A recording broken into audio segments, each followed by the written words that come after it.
अगर आप शुक्रवार का व्रत करते हैं तो शुक्रवार की कथा अवश्य सुननी या पढ़नी चाहिए। ऐसा करने से माता की पूजा अर्चना संपूर्ण होती है। इस वीडियो में हम आपको संपूर्ण व्रत कथा के बारे में बताने जा रहे हैं। आइए जानते हैं शुक्रवार की व्रत कथा। पर उससे पहले आप मेरे चैनल को सब्सक्राइब कर दें और वीडियो को लाइक कर दें। तो चलिए शुरू करते हैं। संतोषी माँ व्रत कथा। एक गांव में एक बुढ़िया रहती थी जिसके 7 बेटे थे। 6 बेटे कमाने वाले थे और एक बेटा निकम्मा था। बुढ़िया माँ 6 पुत्रों का जूठा 7वें पुत्र को देती। 7वां पुत्र एक दिन अपनी पत्नी से बोला, देखो मेरी माता का मुझ पर कितना प्रेम है। वह बोले, क्यों?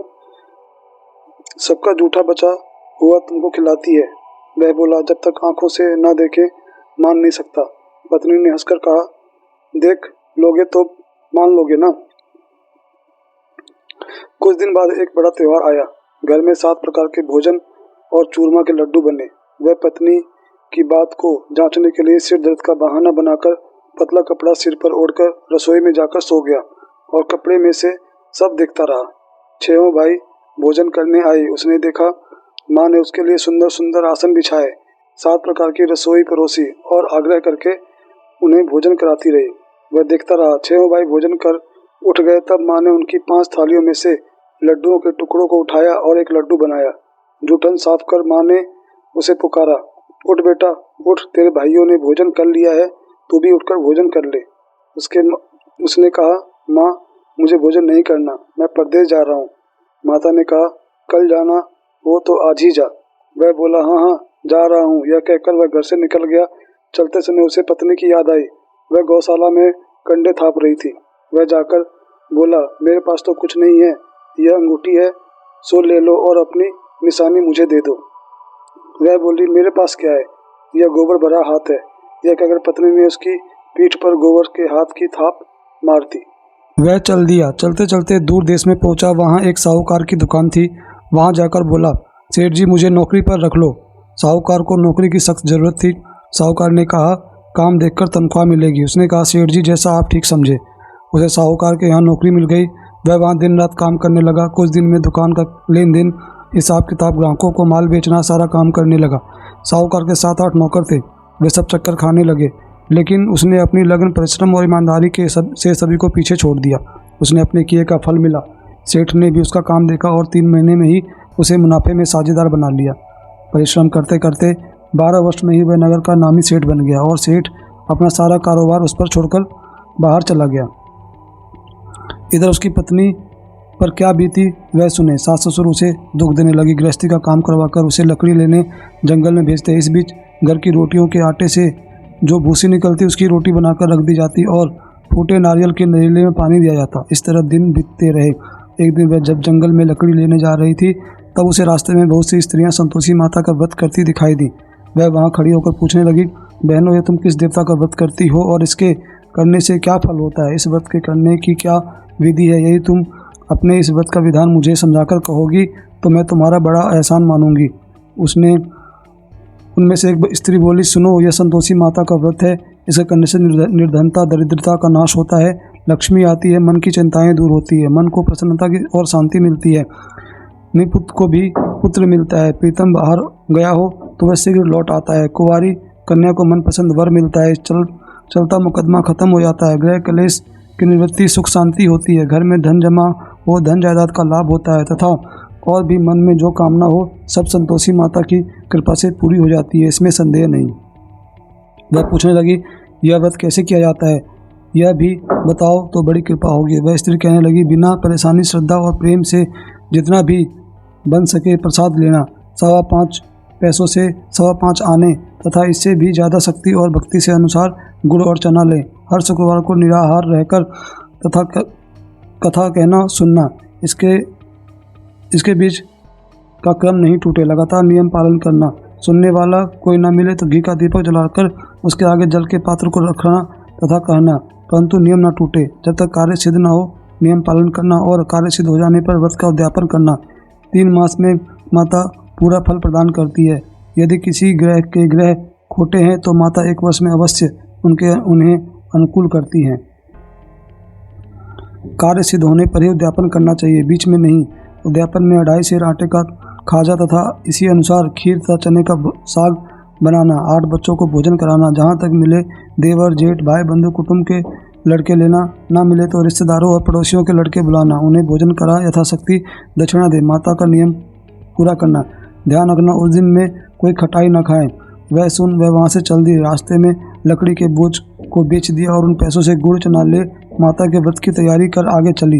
रास्ते में संतोषी माता के मंदिर में जा माता के चरणों में लौटने लगी, विनती करने लगी, माँ मैं दीन हूँ, निपट मूर्ख हूँ, व्रत के नियम कुछ जानती नहीं, मैं बहुत दुखी हूँ, हे माता मेरा दुख दूर कर, मैं तेरी शरण में हूँ। माता को दया आ गई। एक शुक्रवार बीता कि दूसरे शुक्रवार को ही उसके पति का पत्र आया और तीसरे शुक्रवार को उसका भेजा हुआ पैसा आ पहुँचा। यह देखकर जेठानी मुँह सिकोड़ने लगी, इतने दिनों बाद इतना पैसा आया, इसमें क्या बड़ाई है। लड़के ताने देने लगे, काकी के पास अब पात्र आने लगे, रुपया आने लगा, अब तो काकी की खातिर बढ़ेगी, अब तो काकी बुलाने से भी नहीं बोलेगी।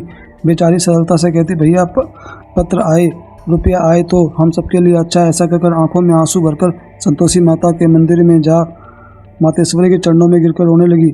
माँ मैंने तुझसे पैसा नहीं मांगा, मुझे पैसे से क्या काम, मुझे तो अपने सुहाग से काम है, मैं तो अपने स्वामी के दर्शन और सेवा मांगती। तब माता ने प्रसन्न होकर कहा, जा बेटी तेरा स्वामी जल्द ही आएगा। यह सुन खुशी से बावली हो गए घर पर काम करने लगी। संतोषी माँ विचार करने लगी, इस भोली पुत्री से मैंने यह कह तो दिया तेरा पति शीघ्र आएगा, पर आएगा कहाँ से, वह तो इसे स्वप्न में भी याद नहीं करता, पर उसे इसकी याद दिलानी तो मुझे ही पड़ेगी। संतोषी माता ने उस बुढ़िया के बेटे को स्वप्न में समझाया, पुत्र तेरी घरवाली कष्ट उठा रही है। यह बोला, हाँ माता यह तो मुझे मालूम है, परंतु क्या करूं, वहाँ कैसे जाऊं, परदेश की बात है, लेन देन का सारा हिसाब किताब है, कोई जाने का रास्ता नज़र नहीं आता, आप ही कोई राह दिखाएं तो वहाँ जाऊं। माँ कहने लगी, सवेरे नहा धोकर संतोषी माँ का नाम ले, घी का दीपक जला, दंडवत कर और दुकान पर जा बैठना। देखते देखते तेरा सारा लेन देन चुक जाएगा, जमा माल बिक जाएगा, सांझ होते होते धन का ढेर लग जाएगा। वह अगले दिन सुबह और जल्दी उठा। उसने अपने मित्र बंधुओं परिचितों से स्वप्न में माता की द्वारा कही गई बात सुनाई। वे सब उसकी बात सुनकर उसकी खिल्ली उड़ाने लगे। वे कहने लगे कि कहीं कभी सपने की बात भी सच्ची होती है। एक बूढ़ा व्यक्ति बहुत ही समझदार था, वह बोला, देखो भाई मेरी बात मानो, इस तरह साथ झूठ कहने के बदले देवता ने जैसा कहा है वैसा ही करना, तेरा क्या जाता है। बूढ़े की बात मानकर नहा धोकर उसने संतोषी माता को प्रणाम किया, फिर घी का दीपक जलाकर दुकान पर जा बैठा। शाम तक धन का ढेर लग गया। वह हैरान हुआ, मन में संतोषी माता का नाम ले प्रसन्न हो घर के जाने के वास्ते गहना कपड़ा व सामान खरीदने लगा। तब सब काम निपट जाने के बाद अपने घर को रवाना हुआ। उधर उसको पत्नी जंगल में लकड़ी लेने गई। लौटते वक्त थक जाने के कारण संतोषी माता के मंदिर में विश्राम करने बैठ गई। यह तो उसका रोज रुकने का स्थान था।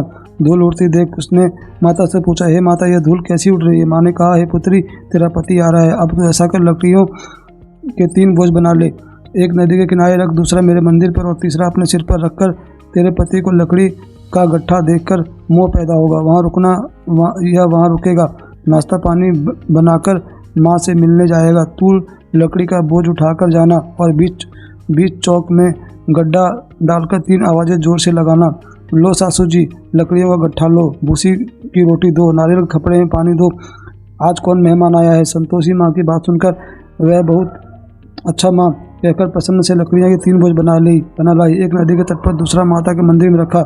इतने में ही मुसाफिर वहाँ आ पहुँचा। सूखी लकड़ी देखकर उसको इच्छा हुई कि वह यहीं विश्राम कर ले और भोजन बनाकर खा पीकर गांव चले।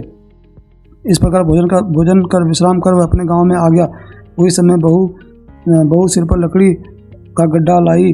उसने गड्ढा को आंगन में डाल दिया, जोर से 3 आवाज़ें दी, लो सासू जी लकड़ी का गड्ढा लो, भूसी रोटी दो और नारियल के खप्पर में पानी दो, आज कौन सा मेहमान आया है। सुनकर सास ने अपने दिए हुए कष्टों को भुलाने के लिए कहा, बहू तू ऐसा क्यों कहती है, तेरा मालिक ही तो आया है, बैठ मीठा भात खाकर कपड़े पहन ले। पत्नी की आवाज़ सुनकर स्वामी बाहर आया और उसके हाथ में अंगूठी देख व्याकुल हो गया। उसने माँ से पूछा, माँ यह कौन है। माँ बोली, बेटी यह तेरी पत्नी है, आज 12 वर्ष हो गए जब से तू गया है, तब से सारे गांव में जानवरों की तरह भटकती रहती है, काम काज कुछ नहीं करती, 4 समय आकर खा जाती है, अब मुझे देखकर भूसी की रोटी और नारियल के कपड़े में पानी मांगती है। वह बोला, माँ मैंने इसे भी देखा है और तुम्हें भी, मुझे दूसरे घर की चाबी दो, मैं उसमें रहूँगा। ठीक है बेटा, जैसी तेरी मर्जी, कहकर माँ ने चाबी का गुच्छा बेटे के सामने रख दिया। उसने दूसरे घर को खोलकर सारा सामान जमाया। एक ही दिन में वह राजा के महल जैसा ठाट बाट बन गया। अब क्या था, वह सुख भोगने लगी। अगला शुक्रवार उसने पत्नी से कहा, मुझे संतोषी माँ का उद्यापन करना है। पति बोला, बहुत अच्छा, खुशी से कर लो। वह विज्ञापन की तैयारी करने लगी। जेठ के लड़कों को भोजन के लिए कहने गई। उन्होंने मंजूर किया, परंतु पीछे से जेठानी ने अपने बच्चों को सिखलाया, देख रहे भोजन के समय सब लोग खटाई मांगना, जिससे उसका उद्यापन पूरा ना हो सके। लड़के भोजन करने आए, खीर पेट भरकर खाई, परंतु बात याद आते कहने लगे, हमें कुछ खटाई खाने दो, खीर खाना हमें भाता नहीं, देखकर अरुचि होती है।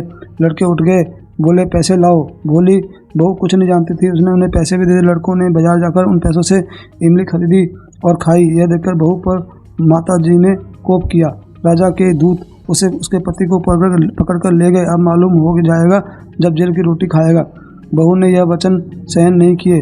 वह संतोषी माता के मंदिर में गई और कहने लगी, माता तुमने यह क्या किया? हंसकर क्यों रुलाने लगी? माता बोली, पुत्री तूने मेरा व्रत भंग किया, इतनी जल्दी सब बातें भुला दी। वह बोली, माता भूली तो नहीं हूँ, ना कुछ अपराध किया है, मुझे तो लड़कों ने भुला डाला, मुझे क्षमा करो। माँ बोली, ऐसा भूल भी कहीं भी होती है? जब वह बोली, अब कोई भूल नहीं होगी, अब बताओ मेरे पति कैसे आएंगे? माँ बोली, पुत्री जा, तेरे पति तुझे रास्ते में आता ही मिलेगा।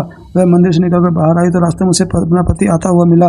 उसने पूछा, कहाँ गए थे? वह बोला, इतना धन जो कमाया है उसका कर राजा ने मांगा था, वह भरने गया था। अब वह प्रसन्न होकर बोली, भला हुआ, अब घर चलो। फिर अगला शुक्रवार आया। वह बोली, मुझे माता का उद्यापन करना है। पति ने कहा, ठीक है, करो। अब फिर जेठ के लड़कों से भोजन को कहने गई। जेठानी के लड़कों को सिखा दिया कि तुम पहले ही खटाई मांगना।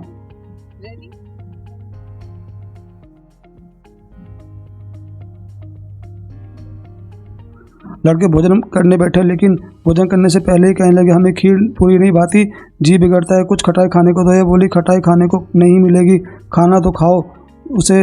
उनके उठकर चले जाने पर उसने ब्राह्मणों के लड़के बुलवाकर भोजन करवाया। दक्षिणा की जगह उन्हें एक एक फल दिया। ऐसे संतोषी माता प्रसन्न हो गई। माता की कृपा से 9 माह बाद उसको चंद्रमा के समान एक पुत्र प्राप्त हुआ। पुत्र को लेकर वह प्रतिदिन संतोषी माता के मंदिर में जाने लगी। माँ ने सोचा कि यह रोज आती है, आज क्यों ना मैं इसके घर चलूँ, इस आशा देखूं तो सही। यह विचार कर माता ने भयानक रूप बनाया। गुड़ और चने से सना मुख, ऊपर से मुंड के समान होंठ, उस पर मक्खियां भिनभिना रही थी। दहलीज पर पैर रखते ही उसकी सास चिल्लाई, देखो रे, कोई चुड़ैल डाकिन चली आ रही है, इसे भगाओ नहीं तो सबको खा जाएगी। बहू रोशनदान से देख रही थी। वह प्रसन्न हो उठी, आज मेरी माता मेरे घर आई है। एक सा दूध पीते बच्चे को गोद उतार दिया। इस पर उसको सास क्रोध में भरकर बोली, अरे रांड, इसे देखकर कैसे उतावली हुई, जो बच्चे को पटक दिया। इतने में माँ के प्रताप से जहाँ देखो वहाँ लड़के ही लड़के नजर आने लगे। वह बोली, माँ जी, मैं जिनका व्रत करती हूँ यह वही संतोषी माता है। इतना कह उसे झट से सारे किवाड़ खोल दिए। सबने माता के चरण पकड़ लिए और विनती करने लगे, ये माता, हम मूर्ख हैं, ज्ञानी है, तुम्हारे व्रत की विधि हम नहीं जानते, तुम्हारा व्रत भंग कर हमने अपराध किया। हे माता, आप हमारे अपराधों को क्षमा करो। इस प्रकार बार बार कहने पर संतोषी माता प्रसन्न हुई। इसके बाद उसकी सास कहने लगी, संतोषी माता, अपने बहू को जैसा फल दिया वैसा सबको देना। जो कथा सुने या पढ़े उसका मनोरथ पूर्ण हो। जय संतोषी माता।